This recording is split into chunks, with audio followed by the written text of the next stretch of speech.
I haven't been in here in a while. I'm excited to be here. I hope you can hear me. I hope you can see me.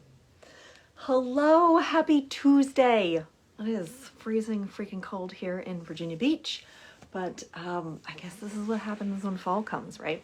Also, didn't help that I was in Mexico last week. That, just makes it that much colder, right? But I did want to hop in here. I wanted to do a Facebook Live in here. I'm going to do them in here, in the Opulent Life, pop them up on YouTube. I love to do videos. I love to be here live. So if you are joining me live for the first time, I would love to know who you are, where you're from. I am Dr. Stephanie Snyder. This is the Overjoyed Moms group, but this will also be on other platforms as well. So if you do want some support on Facebook, you can hop over to the Overjoyed Moms. You can also check out the Opulent Life. That's another great group that I am a part of. But let's get into the nitty-gritty of this. So I posted a post yesterday about living. Are you alive or are you living? And it prompted a little bit of a conversation, which I absolutely loved. And I wanted to talk about that a little bit here. So I know 1000% what it feels like to be in survival mode, where you kind of just feel like you're going through the motions and don't actually change your day. It looks like the same thing the day before and the day after. Feels a little bit like Groundhog Day, and you're exhausted and you're tired and you just want a day off, right? You just want a day where like nobody needs you, kids aren't yelling at you, but you also don't feel like that ping of mom guilt because you're still there with your kid, right? But you just want a day where you can just breathe. Just breathe and relax and not be needed all of the time, right? And I remember being here. I feel like I've been in this place a couple of times, but coming out of it is a really, really great awareness. And so when it comes to this kind of survival mode, the very first thing that you need to be aware of is that it's temporary. The fact that you are admitting to the fact that you're in survival mode is a great first step. It really is an incredible first step. If you admit to the fact that you're like, shoot, I'm tired. Like, I can't keep doing this. That's an incredible, great first step, but that is not enough. Okay, because that's like looking in the mirror and going, I need to lose weight, and then never changing anything. That's just the awareness isn't actually going to get you to do anything. It's not actually going to change your life. So awareness is a great first step, but it's only the first step. So after it comes to awareness, it really, really helps you to say, okay, here's what it is. Right? And I always equate this to like a roadmap. So awareness is saying, okay, I'm in Florida and I want to get to California. The very fact that you're letting me know you're in Florida means that we're going to get to California.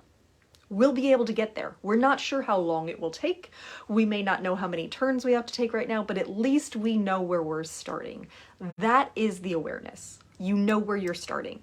Now, one of the things that we tend to do once we are aware of it is we beat ourselves up. We berate ourselves that we didn't know sooner. We didn't make the right decisions. We are in this place and it's really exhausting. And we tend to do kind of this self-deprecating thing where we will beat ourselves up for the fact that we're in Florida.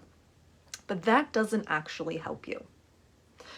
It's okay that you're in Florida. Somebody else might be in Tennessee. They're a little bit closer to California, but they may not know how to get to California yet either. They may not be aware that they're in Tennessee, right? And so saying, okay, I'm in Florida and being very objective about it. Very objective, this is the key. When we put our worth on the fact that we're in Florida and not yet in Tennessee kind of thing, that's where we start to beat ourselves up, and that makes it harder for us to actually move forward. So don't beat yourself up for it. You're in Florida. Who cares? Nobody really cares that you're in Florida except you. You're going to make the biggest stink about it, really, when it comes down to it, okay? So nobody, probably most people don't fully know what it is that you're battling, which you're trying to wrap your head around, whether it's in the rat race, whether you're trying to do all these things. You have the job, and you have the business, and you have the kids, and you're trying to fit in self-care and also a date night with your husband, and you just feel overwhelmed with all of it. Most people probably don't know that you're there. In fact, most people are probably looking at you going, holy crap, she's got her life together. She's doing all of these things and still manages to show up flawlessly. Shit, right? Like, great. I don't really want to be friends with her, right? Like, she probably does circles around me kind of thing, right? Like, you are probably the only one who fully knows where you are in terms of that, okay? Because we're really great at trying to hide it. We don't always hide it. We have girlfriends and we have people around us who are like, oh, no, we see that you're tired. You can't fool us on this one, right? So, but you're probably the only one who knows the extent of it, the feeling, the pressure, all of the things that we've added to it, right? So the very first key here is awareness. That's an excellent step, okay? The second step here is knowing where you want to go. So yes, we know you're in Florida. Maybe you want to go to California, but maybe you don't want to go to California. Maybe you actually want to go north and go to Maine, right? I'm giving you a geography lesson here while we're at it, right? Maybe you want to go north and go to Maine. That's cool. Nobody's judging whether you want to go to Maine or California. Nobody's judging whether you want to become a bodybuilder or an American Ninja Warrior, right? Like, nobody's judging which direction you want to go in. You just have to decide where it is. Because you can't get there unless you actually decide where it is. And this step, deciding where you are going, it feels like it's a pretty easy thing for a lot of us to do. January 1st, we sit down, we're like, okay, I want to lose 15 pounds this year. Great. That's like saying, okay, I'm going to go from Florida to Tennessee. Great. How are you going to get there? Well, I'm going to get in my car. Yeah, but how are you going to get there? That's not enough. Just saying I'm going to get in the car is like saying I'm going to go to the gym. You're not going to lose 15 pounds on day one in the gym. Guarantee you that. Unless you're doing it in a very unhealthy way, and then we'll have a conversation about that, right? But that's just that's just one part of that puzzle, right? One part of that journey is saying, okay, here I am in Florida. I want to go to Maine. Okay, let's get you to Maine. It's going to take you actually doing the daily thing to get there, okay? So when I say you want to go to Maine, this is what this exercise looks like for me. I will admit, okay, right now, I don't have as much free time as I would love to have. I have a bunch of things on my plate right now. I do love all of them, but I'm also kind of in a learning phase where, and this is just me being fully transparent, where I have started a couple new projects and they are taking longer than I would like them to, but it's because I'm acclimating myself to it, okay? It's not because I don't want to do it, it's that there's a little bit of a learning curve, okay? So I know that ideally by the time that my children are out of school in May, I want to be able to have scaled back the time that I'm spending working, okay? And so that's my Maine, right? That's my Tennessee, whatever it is. That's my destination, is that by the time the kids are out of school, I have scaled back to probably about, I don't know, 20 hours a week, tops kind of thing, right? Because I do enjoy the work that I do. I really enjoy it. I love all of the things that I am doing. I just know that I love to spend time with my kids over the summer. And so I can scale back those hours during the summertime and then ramp them back up when the kids go back to school. And that will be totally okay and acceptable. I do need to find that harmony by the time the kids are out of school. So that's my focus right now. Okay, we've got the money coming in. We love all the money coming in. Now it's, okay, we want the money and the time freedom. So let's find this balance so that there is more time freedom in there, okay? So that's my next destination. Now, how do I do that? Well, That means that I'm very intentional about the time that I spend working versus the time that I'm with my kids, because my kids really, really light me up when they're not yelling at me and telling me them that they don't love me anymore and I'm mean. I do get that. I got that yesterday on the way home from school. It's fine. It is what it is, right? That's a video for another day, probably. But when it comes to this kind of thing, to get out of that rat race, you do have to sit down and go, okay, well, what's a priority for me right now? For me right now, what is my priority? Get clear about it. Again, be objective, because no one else can judge what those priorities are for you except you. No one else can say that this is important to me if it's not important, right? Like, nobody else can say that. And so maybe it's really important for you to scale back on something. Maybe it's really important for you to go heads into something, right? You have to figure out what your priorities are, because there are only so many hours in the day. And so some of those things can be delegated out. Some of those things can be totally scratched off of your plate. It really depends on you. I do a lot of this work with my private clients. Because most of my clients are moms who are balancing and trying to do all of the things that they have struggled with doing all of the things. And the truth is, they don't have to be everybody to everyone, but that's kind of where we end up, right? Unfortunately, we say yes when we really mean no. I learned a long time ago that when I say yes to something, I'm saying no to something else. So when I say yes to going to my kid's soccer game or to traveling to a conference, I'm also saying no to something else.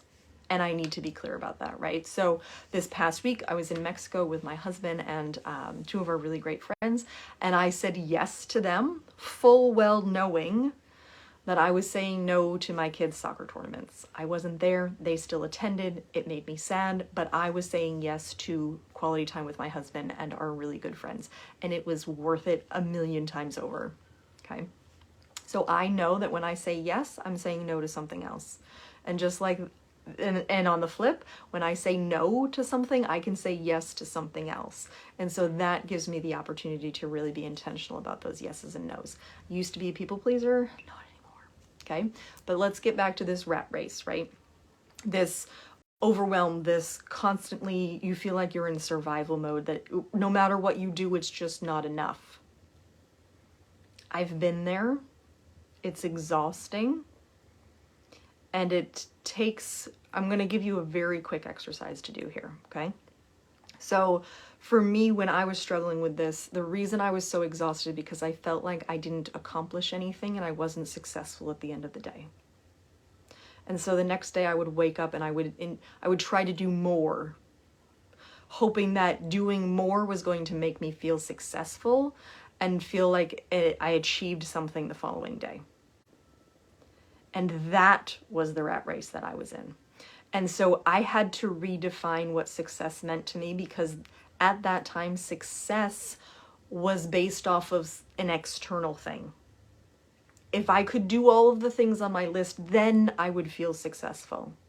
But there were some days where I just didn't have enough time or energy to do all of the things on the list. And so I would go to bed feeling exhausted and defeated. And that doesn't serve anybody. So the very first thing that I did was I redefined what success meant and I put it in my control. When my husband was deploying very frequently, success was the children were all alive, the house was still standing, and I was okay. That was success. Those were things that were in my control for the most part, right? Aside from like a natural disaster kind of thing, right? But if I was okay, not great, not fabulous, not incredible, if I was simply okay at the end of the day, that was a success to me. That was a win. And I started to build on that because I could go to bed going, okay, you did great today. You did your best today. It's okay. You were okay today. Tomorrow, maybe you feel a little bit better. But I changed my success and made it dependent on something that I could actually control. And I learned that there's a whole lot of things out there that don't need my control. I don't need to be everybody's little puppeteer, right? That's kind of a fun one. That's also a video for another day.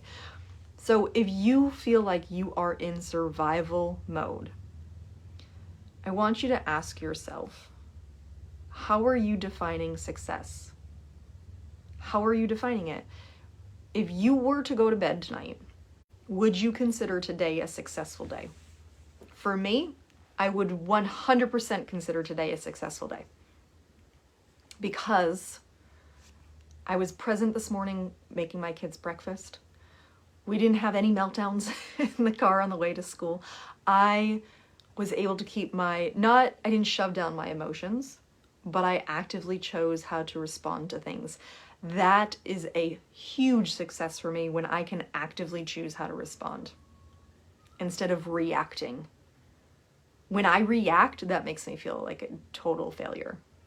And so my ability to actively respond and say, okay, my 5-year-old's having a total temper tantrum. How do I respond to this? Well, I could scream back at her, but what's that going to do? Nothing. So I'm going to let her scream it out. I'm going to let her tell me that I'm mean and that she doesn't love me anymore. And I'm not going to take it personal, because she's 5. She's a child, right? And I'm going to go, okay, scream it out, hit me, kick me, whatever it is you got to do, because I know that I'm okay and I'm not being a bad mom. That's success. So I'm going to challenge you today. Spend some time, if you want to, post below in this video what success means to you. And if you need help rewriting what success means, definitely post it below, and I'd be happy to coach you through that, work through it with you. Or you can private message me. Always happy to answer any of those questions. So I'm sending you so much love. It was so good to be back in here. I hope you have an incredible rest of your day. And as always, be big, be bold, and be opulent. Bye, loves.